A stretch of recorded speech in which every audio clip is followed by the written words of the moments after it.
பரிசுத்த நாமத்துக்கு ஸ்தோத்திரம். நாங்கள் வந்து சொந்த வீடு இல்லாமல் ரொம்ப நாளாக வந்து ப்ரேயர் பண்ணிக்கிட்டே இருந்தேன். போன வருஷம் அன்பரின் பதத்தில் கூட்டத்தில் வந்துட்டு சொந்த வீடுக்காக ஜெபம் பண்ணிட்டு போயிருந்தோம். அப்போ செப்டம்பர் மாதம் வந்து ஒரு பாதி கட்டின வீடை வந்து ஆண்டவர் வாங்க உதவி செஞ்சார். எதிர்பாராத நேரத்தில் கிடச்சிது. அந்த வீட்டையும் வந்து திருப்பி முடிக்கிறதுக்கும் கொஞ்சம் சில தடைகள் வந்தது. அதையும் ஆண்டவருடைய சமூகத்தில் ஒப்பு கொடுத்தப்போ இந்த வருஷம் மே மாதம் 24ஆம் நல்லபடியாக அந்த சொந்த வீட்டை பால் காய்ச்சி சொந்த வீட்டில் எல்லாருமா குடியேறதுக்கு தேவன் உதவி செய்தார். தேவாதி தேவனுக்கு கொடான கொடி ஸ்தோத்திரம். தேவனுக்கு ஸ்தோத்திரம். என் பேர் சுகன்யா. இவர் என் கணவர். நாங்கள் திருப்பூர்லேருந்து வரோம். போன மாதம்தான் நாங்கள் முதல்ல அன்பரின் பாதத்தில் மீட்டிங்கில் அட்டன் பண்ணணும். ஆனால் எவ்வளவோ கிட்டத்தட்ட வருஷ கணக்காக நாங்கள் ட்ரை பண்ணுறோம். ஒரு முறை கூட எங்களால் வர முடியல. ஆனாலும் அன்னைக்கு காலையில் அங்கிளுடைய மீட்டிங்கில் உனக்காய் நான் வழி திறப்பேன்னு சொல்லி வாக்கு பண்ணார் கிராஸ் டிவியில். சரி, கர்த்தர் அழைச்சிட்டாரு. இனி எப்படி இருந்தாலும் அவர் நம்மளை கூட்டிகிட்டு போவார். ஆனால் 11 மணிக்கு எங்களுக்கு ட்ரெயின். 10 மணி வரைக்கும் எங்கள் கையில் ஒரு பைசா காசு கிடையாது. எந்த நம்பிக்கையில் கிளம்புறதுன்னு தெரியல. ஆனால் கர்த்தர் அழைச்சாரு, நம்மளை அவர் கூட்டிகிட்டு போவார். சந்தோஷமாக கிளம்புங்கன்னு சொல்லி நாங்கள் கிளம்பி ரயில்வே ஸ்டேஷனும் வந்துட்டோம். திடீர்னு 3000 ரூபா பணம். நாங்கள் கேட்டது 2000 ரூபா. ஆனால் 3000 கொடுத்து எங்களை சந்தோஷமாக அனுப்பி வச்சார். ரெண்டாவது, நாங்கள் இங்கே மீட்டிங் அட்டன் பண்ணிட்டு போன அன்னைக்கு கர்த்தர் கொடுத்த வாக்கு தத்தம், துஷ்டன் இனி உன் வழியாய் கடந்து வருவதில்லை, அவன் முழுதும் சங்கரிக்கப்பட்டான். அடுத்த நாள் ஞாயிற்றுக்கிழமை அன்னைக்கு இவர் தொழில் போட்டி காரணமாக சம்பள பணம் எல்லாம் கொடுத்து முடிச்சாச்சு. ஆனால் அவருக்கு வயசு 70ங்கிற அந்த ஒரு காரணத்துக்காக இனி நீங்கள் வேலைக்கு வேண்டாங்க ஐயான்னு சொன்ன ஒரே ஒரு காரணத்துக்காக இவரை கத்தி எடுத்து குத்த வந்துட்டார். என்ன பண்ணுறதுன்னு தெரியல. ஆனாலும் கர்த்தர் கொடுத்த வாக்குத்தத்தை நிச்சயம் நிறைவேறும். அடுத்த மாதம் நான் போய் அன்பரின் பாதத்தில் சாட்சி சொல்லுவேன். ஏசப்பா, எங்களை அழைச்சவர் நீங்கள் தானேன்னு சொல்லி நம்பிக்கையோட வந்தோம். கர்த்தர் பாருங்க, திடீர்னு குத்தம் வந்தவர் அவர் கரத்திலேயே அது பற்றுச்சு. கடவுள் அவரை கூட்டிட்டும் போயிட்டார் ஊரை விட்டு. இப்போ நாங்கள் சந்தோஷமாக கர்த்தருடைய நாம மகிமைக்காக இந்த இடத்துல வந்து நிற்கிறோம். ஜீவனை பாதுகாத்தாரு, அதுக்காக அவருக்கு நன்றி. அங்கிளுக்கும் நன்றி.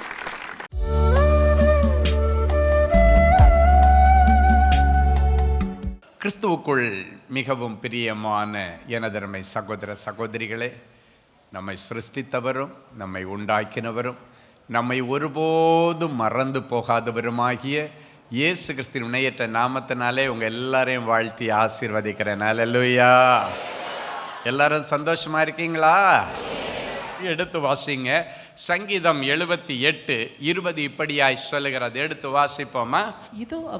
இதோ அவர் கன்மலையை அடித்ததினால் தண்ணீர் புறப்பட்டு நதிகளாய் புரண்டு வந்தது. அவர் அப்பத்தையும் கொடுக்க கூடுமோ? தம்முடைய ஜனத்திற்கு மாம்சத்தையும்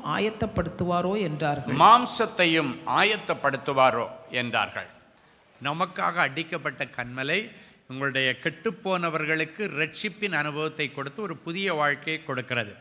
ரெண்டாவது, நம்பிக்கையின் கன்மலை அப்படின்னாச்சுன்னா நம்முடைய வாழ்க்கையில் ஆண்டவர் மேலே நம்முடைய நம்பிக்கையை இன்றைக்கி ஸ்ட்ராங்காக எப்படி நங்கூரம் இருக்குமோ அதே போல் நம்ம ஆண்டவரை பிடிச்சிட்டு நம்பிக்கையின் கன்மலை இடத்திலிருந்து நமக்கு தேவையானதை நம்ம பெற்றுக்கொள்ளுவோம். சங்கீதம் 94:22 இப்படியாய் சொல்லுகிறது. எடுத்து வாசிங்க. கர்த்தரோ எனக்கு அடைக்கலமும் என் தேவன் நான் நம்பி இருக்கிற கன்மலையுமாயிருக்கிறார்.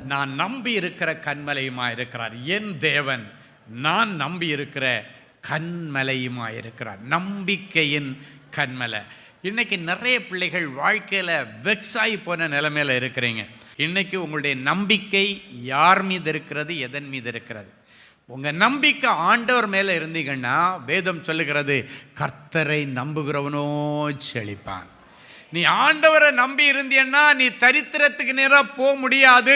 என் ஆண்டவர் வார்த்தையை அப்படியே எழுதி வைத்திருக்கிறார். ஆண்டவருடைய வார்த்தைகள் ஒன்றும் பொய்க்காது. உன் வாழ்க்கையில் செழிப்பு வேணுமா? ஆவிக்குரிய வாழ்க்கையில் ஒரு செழிப்பு, வருமானத்தில் ஒரு செழிப்பு, தொழிலில் ஒரு செழிப்பு, ஊழியத்தில் ஒரு செழிப்பு, குடும்பத்தில் ஒரு செழிப்பை பார்க்கணுன்னா அவரை மட்டும் உறுதியாக பிடிச்சிருக்க, அவரை உறுதியாய் பற்றி பிடித்திருக்கிற மனதை உடையவர். அவரே நம்பி இருந்தால் பூரண சமாதானத்தோடு காத்துக்கொள்வார், பூரண செல்வங்களோடு காத்துக்கொள்வார், பூரண ஆயுசோடு காத்துக்கொள்வார். எனவே இன்னைக்கு உங்களுடைய நம்பிக்கை யார் மீதும் இருக்கக்கூடாது. வேதம் சொல்லுகிறது, பரலோகம் கட்டளையிடாமல் உன் பிள்ளையால் கூட உனக்கு உதவி செய்ய முடியாது. அப்போ நம்ம அந்த பரலோகத்தின் தேவன் நம்முடைய நம்பிக்கையின் கன்மலையை இன்னைக்கு உறுதியாக பிடிச்சிட்டு என்ன வந்தாலும் நான் உங்களை நம்புவேன் ஆண்டவரே, யார் கைவிட்டாலும் நான் உங்களை பின் செல்லுவேன், என் மாமிசமே அழிய நாறினாலும் நான் உங்களை ஒரு நாளும் நம்பாமல் இருக்க மாட்டேன், உங்களை நான் நம்புவேன் ஆண்டவரே, எனக்கு நம்பிக்கையே நீர் தான், எனக்கு நம்பிக்கையும் நீங்கள் தான், நங்கூரமும் நீங்கள் தான். சொல்லுங்கள், எனக்கு நம்பிக்கையும் நீங்கள் தான், நங்கூரமும் நீங்கள் தான். ஹல்லேலூயா. அவரை நம்பின பிள்ளைகள் ஒருபோதும் கெட்டு போவதில்லை. சங்கீதம் 37:5 நாம் வாசிக்கிறோம், உன் வழியை, உன் பிரச்சனையை, உன் காரியத்தை கர்த்தரிடத்தில் ஒப்புவித்து அவர் மேல் மாத்திரம் நம்பிக்கையாயிரு, அவரே காரியங்களை வாய்க்க செய்கிறவர். ஆமேன். இன்னைக்கு ஒருவேளை நேற்றைக்கு வரைக்கும் உனக்கு வாழ்க்கையில் வாய்க்காத காரியங்கள் இனி உனக்கு வாய்க்கும். ஆமேன். வாழ்க்கையில் ஒரு செழிப்பு வரும், நடக்காதது நடக்கும். எதுவுமே எனக்கு வாய்க்கலை, எதுவுமே எனக்கு அமையலை என்று ஒருவேளை கண்ணீரோடு வந்திருந்தீன்னா ஆண்டவர் உன்னுடையதை உனக்காக வாய்க்க பண்ணுகிற நாள். ஹல்லேலூயா. இஸ்ரவேலின் ஜெயபலமானவர் சொன்னதை சொன்னபடி செய்கிற ஆண்டவர் இன்னைக்கு உனக்கு கண்டிப்பா செய்வார். ஹல்லேலூயா. இதுல ஒரு வசனம் சங்கீதம் 28:7 சொல்லுகிறது, என் இருதயம் அவரை நம்பி இருந்தது, எனவே நான் சகாயம் பெற்றேன். என் இருதயம் ஆண்டவரை நம்பி இருந்தபடினாலே நான் ஆண்டவரிடத்தில் சகாயம் பெற்றேன். இன்னைக்கு ஆண்டவரிடத்தில் சகாயம் தேடி, உதவி தேடி நிறைய பேர் வந்திருக்கிறீங்க. எப்படியாவது இந்த வியாதியிலிருந்து எனக்கு விடுதலை வேணும், இல்லைன்னாச்சுன்னா இந்த அவமானத்திலிருந்து எனக்கு விடுதலை வேணும். இன்னைக்கு ஆண்டவர் உதவி செய்கிற தேவனாய் வந்திருக்கிறார். ஒருவேளை உன்னுடைய வாழ்க்கையில் இருந்த திருமண தடைகள் இன்னைக்கு உடையும். ஆண்டவர் சொல்றாரு, உன் வாழ்க்கையில் இருக்கிற திருமண தடைகள், உன் வாழ்க்கையில் இருக்க கற்பத்தின் தடைகளை கர்த்தர் உடைப்பார். இன்றைக்கு உனக்காக ஒரு மங்கள வார்த்தையை கர்த்தர் கொடுக்கிறார். மகிமையான நல் விசேஷம் உன்னை குறித்து பேசப்படும். உன்னுடைய அடைக்கப்பட்ட கற்பத்தை திறந்து உன்னை சந்தோஷமான பிள்ளைத்தாட்சியாக்கி மகிழ்ச்சியாய் குடியிருக்க பண்ணுவார். நீ குடியிருக்க ஆயத்தம் பண்ணின தேசத்திலே உன்னை ஆண்டவர் கொண்டு போய் சேர்ப்பார். இனி நீ கடன் வாங்க மாட்டாய், அநேக ஜாதிகளுக்கு கடன் கொடுப்பாய். காரணம், உன் இருதயம் ஆண்டவரை நம்பி இருக்கிறது, எனவே ஆண்டவரிடத்திலிருந்து உனக்கு சகாயம் கிடைத்தது. ஹல்லேலூயா. இது உங்களுடைய டர்ன் நாள். உங்கள் வீட்டில் எஸ்தர்கள் பிறப்பார்கள், மொர்தெகாய்கள் பிறப்பார்கள், யோசேப்புகள் பிறப்பார்கள், ஈசாக்குகள் பிறப்பார்கள். அது ஆண்டவருக்கு லேசான காரியம். ஆமென். அவர் மேல உன் நம்பிக்கை இருக்கணும். சொல்றான், என் இருதயம் அவரை நம்பி இருந்தது, எனவே நான் சகாயம் பெற்றேன். இன்னைக்கு உனக்கு என்ன சகாயம் வேணும்? இன்னைக்கு உனக்கு என்ன உதவி வேணும்?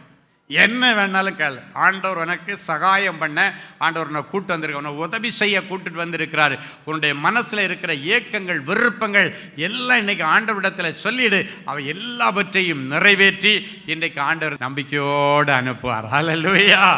நம்பிக்கையுடைய சிறைகளை அரணுக்கு திரும்புங்கள், கர்த்தர் இரட்டிப்பான நன்மையை தருவார், இன்றைக்கே தருவார். ஆமென். நீ ஒன்று கேட்டா ஒன்றை தரமாட்டார், ஆண்டவர் 2 தருவார். ஆமென். அவர் நினைக்கிறதற்கும் வேண்டிக் கொள்கிறதற்கும் ஜெபிப்பதற்கும் மிகவும் அதிகமாய் செய்கிற ஆண்டவர். ஆமென்.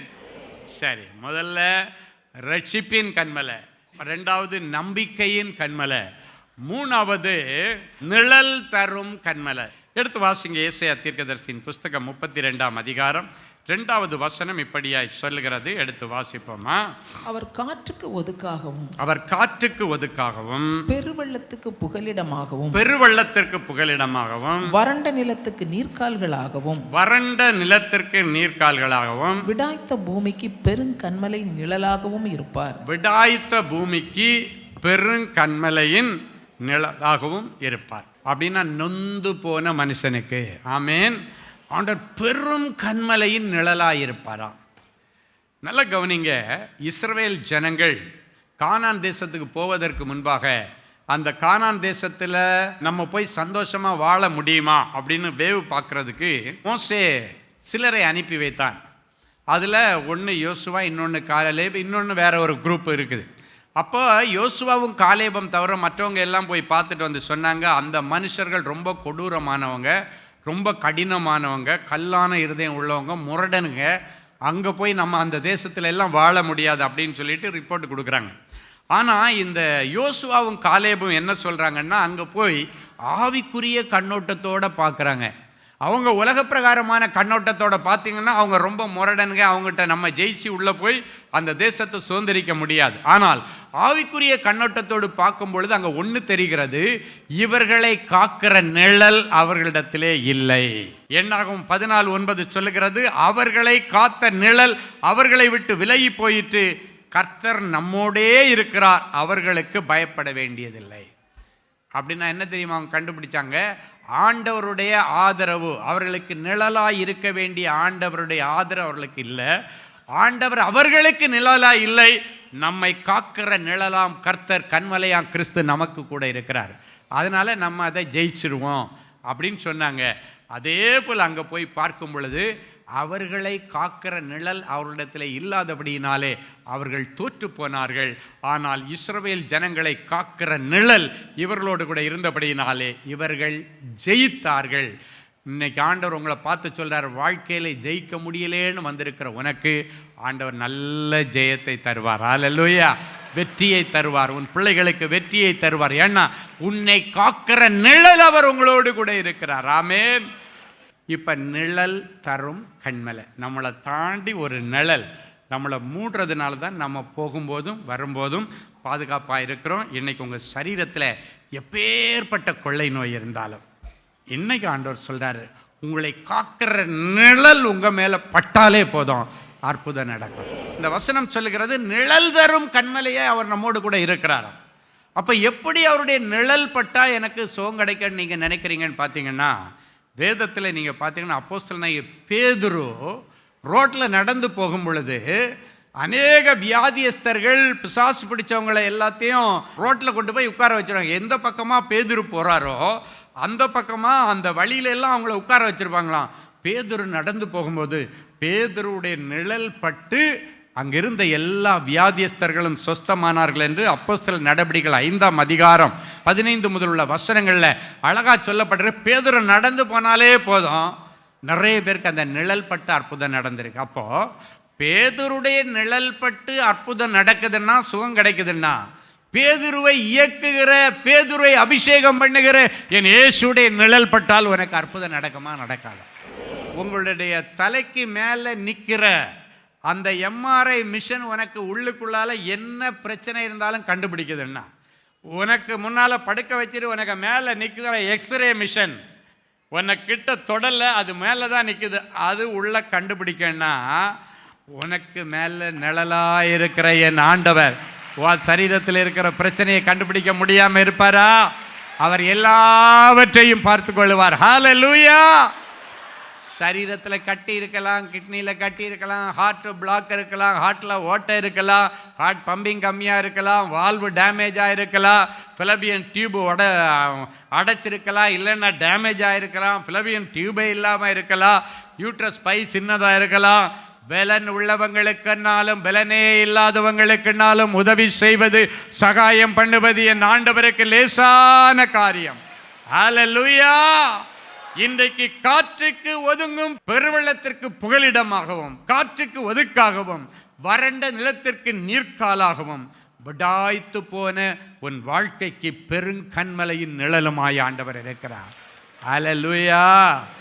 ஆமாம், அவர் ஒரு பார்வை பார்த்தா போதும் உனக்கு ஒரு அற்புதம் நடக்கும்.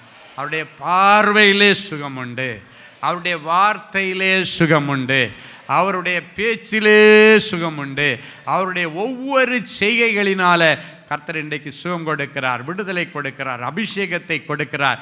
இன்றைக்கி நீ எப்பேற்பட்ட கொள்ளை நோயோடு வந்திருந்தாலும் உங்கள் மனக்கண்களுக்கு முன்பாக அப்படியே உங்கள் தலைக்கு மேலே ஒரு குடை நின்னா எப்படி இருக்கும்? எப்படி ஒரு குடை பிடிச்சிட்டு நின்னா எப்படி இருக்கும்? குடை அல்ல, உன்னை காக்கிற நிழலாம் கிறிஸ்துவே உனக்கு குடையாக நிற்கிறார். ஹல்லேலூயா. ஆமாம், இனி பனி உன் மேலே படக்கூடாது, உன் மேலே எந்த கிருமிகள் வரக்கூடாது. இப்போ பார்த்திங்கன்னா வரப்போகிற நாட்களில் நியூஸில் பார்த்தேன், ஏதோ ஒரு பயங்கரமான காற்று வரப்போகுதான், ஒரு விஷக்காற்று. அந்த விஷக்காற்று நீங்கள் கொரோனா எல்லாம் பார்த்தீங்கன்னா கிருமி, நீங்கள் சுவாசிக்கிற இடத்துல அந்த கிருமி இருக்கணும், இல்லை நம்ம தொட்ட பொருளில் அந்த கிருமி, கொரோனா கிருமி இருந்தால், வைரஸ் இருந்தால் தான் நமக்கு அதை அஃபெக்ட் பண்ணிச்சு. சுவாசம் இல்லாமல் ஒரு மனுஷன் வாழ முடியுமா? சுவாசமே நமக்கு, உயிரே சுவாசத்தில் தான் இருக்குது.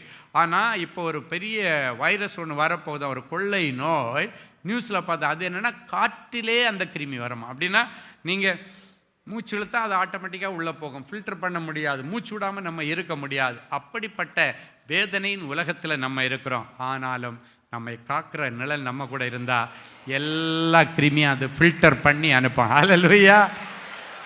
ஆண்டவருடைய படைப்பை பார்த்தீங்கன்னா ரொம்ப ஆச்சரியமாக இருக்குது. நம்ம மூக்குக்குள்ளால் சின்ன சின்ன நுண்ணிய முடிகள் நிற்கும், பார்த்துருக்கீங்களா?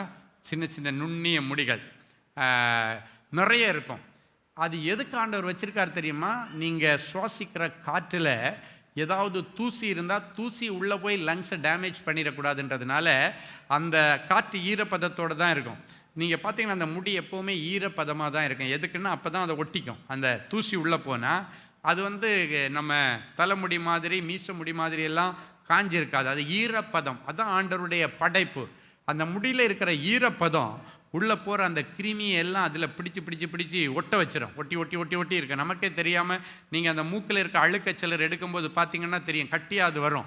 அப்படின்னா அந்த தூசிகள் தான் அதுக்குள்ளால் எப்படி போச்சு, காற்று வழியாக போன அந்த தூசிகள் தான் உள்ளே போய் அந்த முடியில் ஒட்டி இருந்து உன்னுடைய லங்ஸை பாதுகாக்கிறதுக்காக படைப்பிலேயே ஒரு ஃபில்டரை உள்ள கண்ணில் வச்சுருக்கா, இந்த உன்னுடைய மூக்கில் வச்சுருக்காருன்னா இந்த கிருமிகளை ஆண்டவர் கண்டிப்பாக ஃபில்டர் பண்ணுவார்.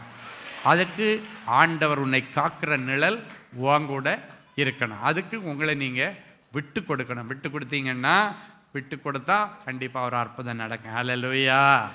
அந்த ஆண்டவர் ரொம்ப நல்லவர். சொல்லுங்கள், எங்கள் ஆண்டவர் ரொம்ப நல்லவர். அவர் ரொம்ப ரொம்ப நல்லவர். ஆமேன். அன்னைக்கு வானத்து மன்னா இஸ்ரவேல் ஜனங்களுக்கு கொடுத்து உங்களுக்கும் தேவ சமூகத்தை அப்பம் ரெடியாக இருக்க. எல்லாரும் எழும்பி நின்று ஒரு நிமிடம் தேவ சமூகத்தை நாம் நோக்கி பார்ப்போம். அன்பு சகோதரனே, சகோதரியே, நீண்ட நாட்களாக 4 சுவர்களுக்குள்ள விழுந்து கிடந்து, ஆண்டவரே இந்த பாவத்திலிருந்து எனக்கு ஒரு விமோச்சனம் வேண்டும், இந்த கடனிலிருந்து எனக்கு ஒரு விமோச்சனம் வேண்டும், ஆண்டவரே இந்த அவமானத்திலிருந்து எனக்கு ஒரு விமோச்சனம் வேண்டும், கண்ணீரோடு நீ அழுது கொண்டிருந்தாய். இது உனக்கு விமோச்சனத்தின் நாள். உனக்காக அடிக்கப்பட்ட அந்த கன்மலை உனக்கு ரட்சிப்பின் கன்மலை. எல்லா பாவங்களையும் நீக்குகிற ரட்சிப்பின் கன்மலை. ஆண்டவரே, என் பிள்ளைகள் மேல ஒரு ரட்சிப்பின் போர்வையை போர்த்தி ஜெபிக்கிறேன். ரட்சிப்பின் கன்மலையாம் கிறிஸ்துவே, இவர்கள் குடும்பத்தில் யார் யாருன்னு ரட்சிக்கப்படவில்லையோ அத்தனை பேரையும் நீ ரட்சிப்பீராக.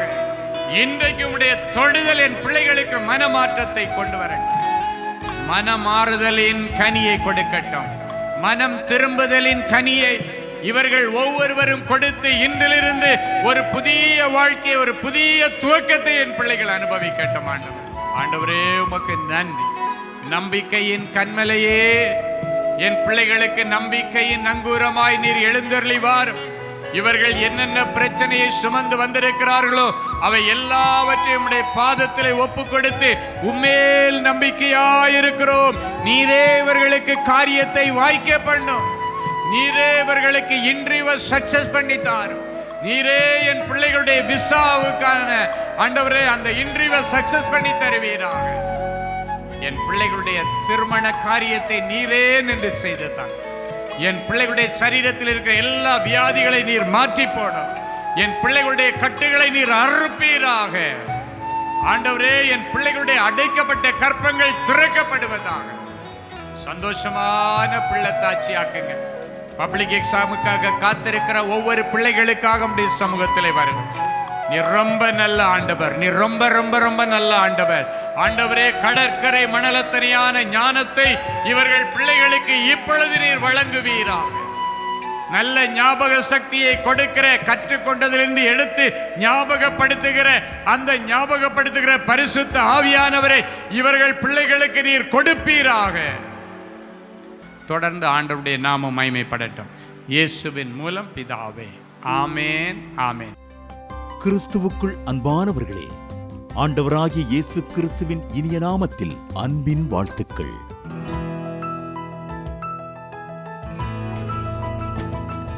எங்களுடைய மார்வெல் திருமண தகவல் மையத்தை ஆன்லைன் சேவை மூலம் உங்களுக்கு அறிமுகப்படுத்துவதில் நாங்கள் மிகுந்த மகிழ்ச்சி அடைகிறோம். எங்களது மார்வெல் திருமண மையம் கிறிஸ்தவ குடும்பத்தில் திருமணத்திற்கு ஆயத்தமாயிருப்பவர்கள், தங்களுக்கு ஏற்ற வாழ்க்கை துணையை தேர்ந்தெடுக்க சிறந்த திருமண சேவை மையமாக இருக்கிறது. மேலும் மார்வல் திருமண தகவல் மையத்தில் நீங்கள் பதிவு செய்வதற்கு எங்களது இணையதள முகவரி www.marvelmatrimony.com மற்றும் அலைபேசி எண் 7824855999 என்ற எண்ணிற்கு தொடர்பு கொள்ளலாம்.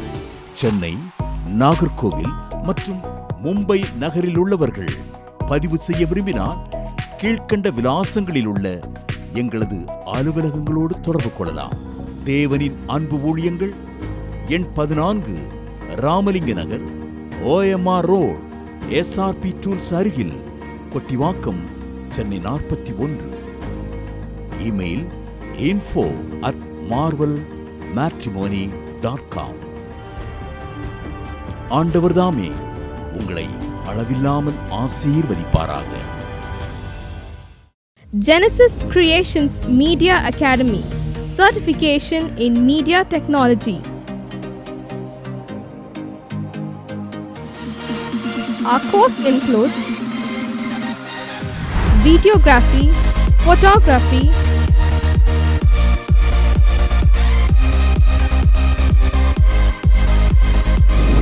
live video mixing,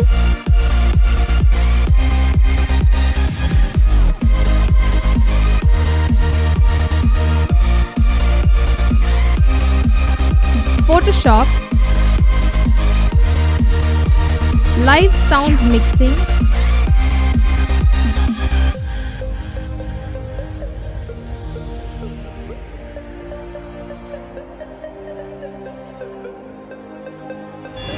drone cinematography,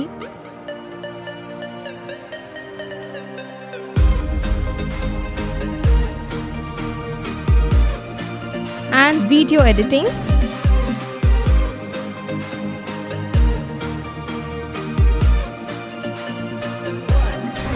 Praise the Lord. I welcome you all on behalf of Genesis Creations Media Academy. இந்த கோர்ஸ் நாங்கள் ஸ்டார்ட் பண்ணதுக்கான மெயின் ரீசன்ஸ் பார்த்தீங்கன்னா 3 பெனிஃபிட்ஸ் இருக்குங்க. ஃபர்ஸ்ட் பெனிஃபிட் பார்த்தீங்கன்னா இந்த கோர்ஸ் வந்து ஜஸ்ட் 3 months கோர்ஸ் தான். நீங்கள் 3 months இந்த கோர்ஸை நீங்கள் படித்து முடிச்சிடலாம். செகண்ட் பெனிஃபிட் பார்த்தீங்கன்னா இது வந்து ரொம்ப காஸ்ட் எஃபெக்டிவ். ஸோ நீங்கள் ஈஸியாக அஃபோர்ட் பண்ணி இந்த கோர்ஸை நீங்கள் படித்து முடிக்கலாம். மூணாவது பார்த்தீங்கன்னா இங்கே வந்து professional teaching with professional equipments கொடுக்குறோம். ஸோ நீங்கள் ஃப்யூச்சரில் எங்கேயாவது போய் ஜாப் ஜாயின் பண்ணாலும் சரி, இல்லை நீங்கள் வந்து பிஸ்னஸே ஆரம்பித்தாலும் சரி, அந்த ப்ரொஃபஷனல் எக்யூப்மெண்ட்ஸை ஹேண்டில் பண்ணுறதுக்கான ப்ரொஃபஷனல் ட்ரைனிங் நாங்களே உங்களுக்கு கொடுத்துருவோம். ஸோ நீங்கள் கோர்ஸ் முடிச்சுட்டு வெளியே போகும்போது உங்களுக்கு ஜாப் கைடன்ஸ் அண்ட் இன்டர்ன்ஷிப் நாங்களே கொடுத்துருவாங்க. ஸோ இதுக்கும் மேலே உங்களுக்கு ஏதாவது டீட்டெயில்ஸ் வேணும்னா நீங்கள் ஸ்டாஃபை காண்டாக்ட் பண்ணலாம். உங்களுக்கு எல்லா டீட்டெயில்ஸும் கொடுப்பாங்க. வாங்க நம்ம கிளாஸ் ரூமில் சந்திக்கலாம். Thank you. For further details, contact 7824850999 or visit our website at www.genesiscreations.in.